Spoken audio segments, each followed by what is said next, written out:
Di video kali ini mungkin gue bakal serius ya men ya. Kenapa? Karena berita kali ini itu gue bener-bener kaget banget men. Gue bener-bener kayak, hah kok bisa ada gitu hal-hal kayak gini terjadi di lingkungan KPI men. Yang notabene-nya KPI ini orang-orang yang ngerti hal-hal pornografi gitu kan. Hal-hal yang berbau, hal-hal yang gak baik gitu. Maksudnya mereka ini tahu, mereka paham apa yang gak baik, mereka sensor gitu kan. Penyiaran-penyiaran di Indonesia kan mereka yang urus semua gitu. Otomatis mereka tahu lah yang mana yang baik, mana yang buruk gitu. Tapi ternyata karyawannya sendiri melakukan hal buruk. Bukan buruk lagi, udah kayak iblis ya men ya. Mungkin kita bilang udah kayak Lucifer kali atau Ifrit, nggak tahu dah gue, pokoknya gitulah. Sejenis gitu loh, kayak ya Allah, bisa kita bilang emang sifatnya bukan manusia lagi gitu. Udah bener-bener mirip 11-12 sama iblis. Dan ini terjadi bukan setahun 2 tahun men. Dari 2000 berapa? 11 sama salah gue. Sampai 2021, gila lu, hampir 10 tahunan anjir. Ya Allah, kita bakal bahas men.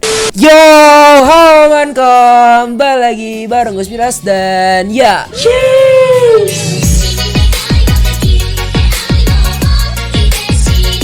Oke, so kali ini kita bakalan coba untuk bahas. Dan sebenarnya gue tuh dari kemarin pengen bahas sebenarnya gue pengen bahas hal ini dari kemarin. Cuman gue nunggu dulu, gue tahan dulu karena ini bahasnya agak berat ya. Soalnya ini soal KPI gitu, lo tahu dong ya. Penyiaran di Indonesia siapa yang urus gitu kan. Bisa aja nih ntar YouTube gue bisa kena nih kalau hal-hal buruk gue sebarin gitu kan. Jadi bahaya. Kita tunggu dulu klarifikasi dari KPI-nya. Dan ternyata kemarin dia baru upload dan gue udah lihat juga ya men ya, ada beberapa poin yang disampaikan oleh Instagram dari KPI pusat dan gue pengen baca kali ini. Dan kita bakal coba untuk lihat, dan gue ingin membaca komentar-komentar dari netizen juga. Jadi gue sebagai perwakilan rakyat ya, nggak perlu lagi DPR. Canda, sumpah canda. Maksud gue ya, gue sebagai YouTuber lah, anjing YouTuber apa anda. Maksudnya orang yang bisa menyampaikan kok malah belajar ngaji, ke khalayak umum maksud gue ya. Gue yang pengen nyampein ke orang luas lah gitu. Nah kita bakal lihat ya men, langsung aja kita bakal coba untuk ke treatnya dulu. Kita bakal lihat gimana sih ceritanya. Nanti bakal gue simpulkan, gue bakal ceritain ke kalian secara singkat aja men. Langsung aja kita ke Instagram men. Let's go. Oke, sebelum kita ke treatnya, kita baca dulu nih. Tugas KPI itu apa sih sebenarnya? Heboh kasus perundungan pegawai. Ini tugas dan fungsi KPI: menetapkan standar program siaran, menyusun peraturan dan menetapkan pedoman perilaku penyiaran. Perilaku ya men ya. Berarti mereka melihat perilaku pada siaran-siaran TV gitu kan. Harusnya perilaku mereka juga baik dong, ya kan? Iya kan? Iya enggak? Iyalah, harus kayak gitu dong. Mengawasi pelaksanaan peraturan dan pedoman perilaku penyiaran serta standar program siaran. Oke, itu 3 yang paling penting ya men ya. Sekarang kita bakal lihat nih tweet dari yang gue baca men. Ya Allah, ini bener men, banyak banget dan gue udah baca semua cuy. Kita bakal lihat nih men ya. Pelecehan beramai-ramai di KPI pusat. Pelaku korban sama-sama pria. Allahu Akbar. Kayak baru kemarin tuh berita coki gay. Hari ini ya Allah, terjadi juga men ya, pelecehan antara laki-laki dan laki-laki gitu. Nah, kalian baca nih. Yang terhormat Presiden Joko Widodo, saya seorang pria berinisial MS, hanya ingin mencari nafkah di KPI. Saya hanya ingin bekerja dengan benar, menunaikan tugas dari pimpinan, lalu menerima gaji sebagai hak saya dan membeli susu bagi anak sematawayang saya. Dia seorang suami, seorang bapak yang benar-benar bertanggung jawab. Tapi mentalnya rusak men. Jadi di sini kalau misalkan baca ya men ya, dia itu dibully sepanjang 2012 sampai 2014. Nah itu. Tapi bukan sampai situ aja men. Di halaman selanjutnya 2015 gitu kan. Terus lanjut lagi 2016, 2017, 2018 juga men. Sampai 2021 kalau nggak salah gue men. Jadi bener-bener komplikasi banget. Jadi kalau misal kalian baca nih, gue ceritain secara singkat aja ya. Jadi intinya dia itu bekerja di KPI pusat. Dan ya seperti tadi dibilang, yang ngerudung dia atau yang ngebully dia itu bukan orang yang bener-bener kayak beda tingkatan gitu. Masih sama tingkatan kalau nggak salah gue. Bentar coba kita baca lagi dikit ya. Mereka bersama-sama mengintimidasi yang membuat saya tak berdaya. Padahal kedudukan kami setara. Bukan tugas saya untuk melayani rekan kerja, tapi mereka secara bersama-sama merendahkan dan menindas saya selayaknya budak pesuruh. Jadi intinya ini bukan antara senior dan pegawai baru gitu kayaknya ya. Tingkatan mereka sama, cuman jumlah mereka lebih banyak seperti kayak gitu. Jadi dia disuruh gitu kayak jadi pesuruh-pesuruh mereka gitu men. Nah itu di tahun 2012 sampai 2014. Tapi di tahun 2015 mereka sudah mulai menelanjangi men. Ibarat kata kayak lu dipaksa buka, terus lu difoto dan dicoret-coret itunya men, telurnya gitu loh, memakai spidol. Allahu Akbar. Kejadian itu membuat saya trauma dan kehilangan kestabilan emosi. Kok bisa pelecehan jahat macam begini terjadi di KPI? Kok bisa? Gue ketawa bukan karena lucu ya, nggak lucu sama sekali nih men. Cuman gue ketawa kok bisa. Heran ya, yang harusnya tuh lembaga di mana mengawasi perilaku, tapi isinya karyawannya nggak ada perilakunya sama sekali yang baik ya men. Bener-bener ya Allah ya Rabbi men. Masih mending ormas-ormas Islam timbang kayak begini ya Allah. Meskipun ormas Islam kadang suka bikin ribut ya, maksud gue demo-demo gitu. Cuman ini lu mau nih organisasi kayak gini, bukan organisasi ini lebih lembaga sih men. Lembaga kayak gini mau dibiarin nih. Maksud gue gini loh men. Di 2015 dia udah mulai ditelanjangi, dia mulai difoto-foto men. Ya gimana dia nggak stres gitu? Itu di 2015 men. Dan disebarkan foto-foto dia itu ke situs online ya cuy. Jadi gue ceritain secara singkat aja. Next, di tahun 2016 dia stres berkepanjangan dan dia akhirnya coba untuk ke rumah sakit lah gitu, karena dia katanya mengalami hipersekresi cairan lambung gitu. Karena ya mungkin stres juga ya men ya. Karena kalau misalnya kalian stres itu bisa lari ke Bandung. Bisa larinya ke lambung juga men. Bisa lari ke organ-organ dalam tubuh kalian gitu. Dan di 2017 masih dibully juga. Dan dia akhirnya pergi kalau nggak salah gua ke psikiater apa gimana gitu. Ya dia pergi ke psikiater. Dan dia juga sempet melapor tersebut ke Komnas HAM ya men. Maksudnya ngelapor tindakan teman-temannya ini ke Komnas HAM melalui email. Pada 19 September 2017 Komnas HAM membalas email dan menyimpulkan apa yang saya alami sebagai kejahatan atau tindak pidana. Maka Komnas HAM menyarankan saya agar membuat laporan ke polisi. Nah berarti dia udah lapor ke Komnas HAM gitu kan. Akhirnya dia lapor ke kepolisian. Dan lucunya ketika 2019 dia melapor ke kepolisian, polisi malah bilang kayak gini, lebih baik adukan dulu saja ke atasan, biarkan internal kantor yang menyelesaikan. Bro, udah sampai mental loh. Masa lu mau ngobrol sama atasan lagi? Kan kayak gak masuk akal. Oke, dia ngerasa kayak oke lah. Kata dia kayak gitu men. Dia akhirnya melapor ke atasan, dia ngelapor dan dia ngadu lah gitu kan. Dan akhirnya kalau gak salah gue, dia dipindahkan ke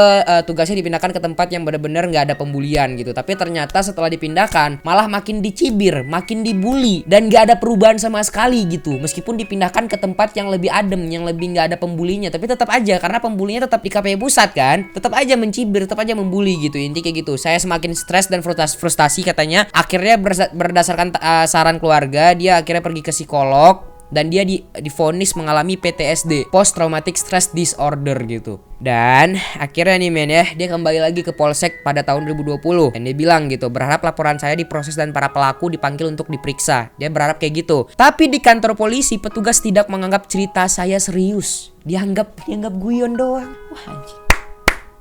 Duh ya Allah, emang serem banget ya. Indonesia begini saja pak nih kata ininya ya, kata polisinya. Mana nomor orang yang melecehkan bapak, biar saya telepon orangnya. Anjing, kayak ibarat kata nih selesain pakai telepon kelar gitu. Kalau tahu kayak gitu dia nggak perlu ke kantor polisi. Kesel gue ya Allah. Dan akhirnya dia juga sempat kalau nggak salah gue ngirim pesan gitu kan ke Hotman Paris dan Deddy Corbuzier, tapi belum juga dibalas di DM Instagramnya. Itu pada Oktober 2020 karena mungkin emang mereka nggak sempat baca lah kan, DM-nya banyak gitu kan. Akhirnya dia memberanikan diri men, pada tahun 2021 ini dia memberanikan diri untuk melapor kemana ya gue lupa. Bukan melapor, dia membuat pers dan di pers inilah akhirnya viral gitu. Dan di sini dia juga menyebutkan nama-namanya nih, nama pelakunya Rahmat Muslim ya. Wih, namanya Rahmat Muslim, gila, Quran banget ya, agama Islam banget rasanya, vibes Islam. Taunya mah tukang bully ya men ya. Nah nih Taufik Setiaji, bener-bener Islam banget kalimatnya gitu namanya ya. Febri Pratomo gitu, Aries gitu kan. Kita lihat lagi men, Cahyo Legowo gitu, Teguh Kadarisman, tuh gue baca nama-namanya. Nah intinya kayak gitu men, kita udah baca tweetnya dan gue bener-bener kalau misalnya gue baca tadi di awal-awal gue tuh sedih banget men. Kayak ibarat kata gue menempatkan diri gue di posisi dia nih sebagai seorang pekerja yang benar-benar jadi seorang suami juga dan harus menafkahi keluarga. Kalau misalnya dia mencoba untuk resign, apakah itu jalan keluar? Ya bukan dong ya. Kalau dia resign, dia mau cari uang di mana bro? Apalagi 2021 ini COVID. Jadi ya dia tetap perlu uang dong. Dan dia nggak salah sama sekali ngapain dia resign. Harusnya orang-orang yang ngebully dialah yang harus di PHK ya, diberlakukan adil, harusnya kayak gitu men. Dan akhirnya kemarin tuh waktu gue masih nyembunyiin sifat gue, sifat apa sih? Menyembunyikan emosi. Gue tidak langsung bikin video. Akhirnya KPI itu merilis, maksudnya bikin postingan di Instagram dan katanya nih ada beberapa hal-hal penting yang dicatat nih. 1, Mendorong penyelesaian jalur hukum. Mantap, ya. Mendukung penuh seluruh proses hukum dan akan terbuka atas informasi yang dibutuhkan untuk penyelidikan kasus ini. Ketiga, melakukan pendampingan hukum terhadap terduga korban serta menyiapkan pendampingan psikologis sebagai upaya pemulihan terduga korban. Telat sih ya, agak telat ya. Sudah divonis PTS apa tadi kalau nggak salah gue, disorder itu udah divonis sakit mental dulu, baru sekarang dikasih psikolog. Ya, baru sekarang dikasih, ya Allah, perawatan psikologis. Kemarin kemana Pak? Sudah diadukan ke petinggi juga nggak ada yang kayak gimana banget kayaknya ya. Baru sekarang nih di proses gitu, gila. Diaduin ke petinggi, sebelumnya cuman dipindahin kerjanya aja, bukan ditindaklanjuti tuh. Orang-orang yang bully nggak ditindaklanjuti tuh awalnya. Sekarang setelah viral baru. Telah melakukan investigasi internal, membebas tugaskan terduga pelaku dari segala kegiatan KPI pusat. Nggak usah dibebas tugaskan doang, penjara gitu. Apaan bebas tugas doang. Nah, yang gue lucunya adalah komentar-komentar dari netizen nih men. Kita coba baca ya. KPI ini boleh dibubarkan saja nggak sih? Bukan gue yang bilang tuh, Aulia Auliar Kenop, nggak tahu udah gue yang kayak gitu. Indonesia ini kayaknya nggak perlu banyak instansi. Toh kita tidak pernah terwakili apapun oleh mereka. Bener men. Yang disensor Shizuka, yang disensor Tete Sapi. Buat apa gitu loh? KPI pusat kerjanya. Enggak, gue bukan menghina ya, cuman maksud gue kita lihat dari yang bener-bener terjadi aja gitu. Apa gitu loh, orang pekerjanya aja kayak gitu men. Ya Allah ya Rabbi. Teruntuk korban, kamu harus tetap hidup. Mari kita perjuangkan hakmu bersama-sama. Bubarin aja KPI. Gak jelas kerjaannya kok. SpongeBob ada dibilang porno. Iya bener men, SpongeBob aja dibilang porno. Otak-otak karyawannya ternyata. Iya, bisa jadi men, dari karyawan juga ya cuy. Teruntuk korban, semangat ya, Anda hebat udah mau bertahan sejauh itu, karena gak semua orang bisa bertahan sejauh itu. Iya, lu bayangin aja dari 2012 lu. Wah anjir gila lu, sampai 2021. Ya Allah ya Rabbi, kuat banget mentalnya men. Kalau gue udah kayak gak kuat gitu, udah resign duluan gue gitu loh. Dan di sini kita baca lagi komentar dari ini. Miris, bertahun-tahun korban dibully sama karyawan, bejat kalian. Kasian banget sih bapak jadi korban pelecehan bertahun-tahun gitu. Harus viral dulu ya, bener. Istighfar kamu KPI, astagfirullah, Allahu Akbar. Kemarin udah lapor sama atasan gak direspon, udah viral baru hadeh.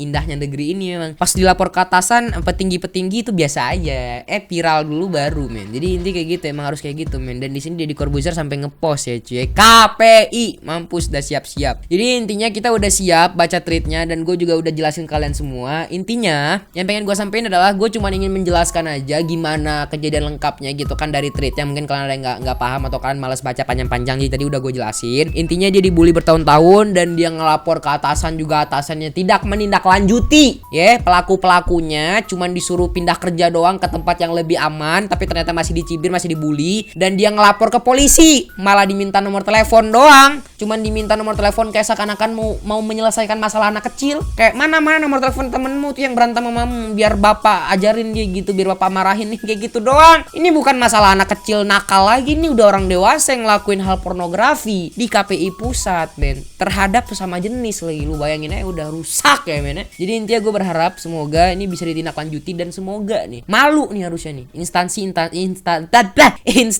instansi kayak gini yang karyawannya kayak gitu. Sebenarnya bukan salah instansinya, lebih ke arah karyawannya yang salah men ya. Cuman ya tetap salah juga. Kenapa? Karena itu karyawan bukan setahun 2 tahun, sampai hampir 10 tahun tapi nggak ditindaklanjuti, nggak diselidiki. Berarti emang instansinya dan atasan-atasannya juga biasa aja, atau mungkin sependapat, atau mungkin nggak peduli, atau mungkin emang otaknya sama. Gue juga nggak tahu ya, tapi maksud gue ya bisa kayak gitu. Orang bertahun-tahun dibiarin kok pembulian kayak gitu, gila. Yaudah guys ya, mungkin sekitar video gue seru, dan semoga ini bisa dapat titik cerah juga. Semoga bisa Bapak MS kalau salah gue, semoga dapat keadilan ya. Semoga diberi tindakan yang adil lah kepada para pelaku tindak kejahatan tadi men, atau pornografi tadi cuy. Oke lah guys ya, mungkin sekitar video gue, subscribe dan sekitar video gue, bye bye. Kalian harus tahu men, hal kayak gini jangan acu tak acu, ini harus bener-bener ditindaklanjuti men. Jangan sampai kalian acu tak acu, sebar videonya, share. Makasih.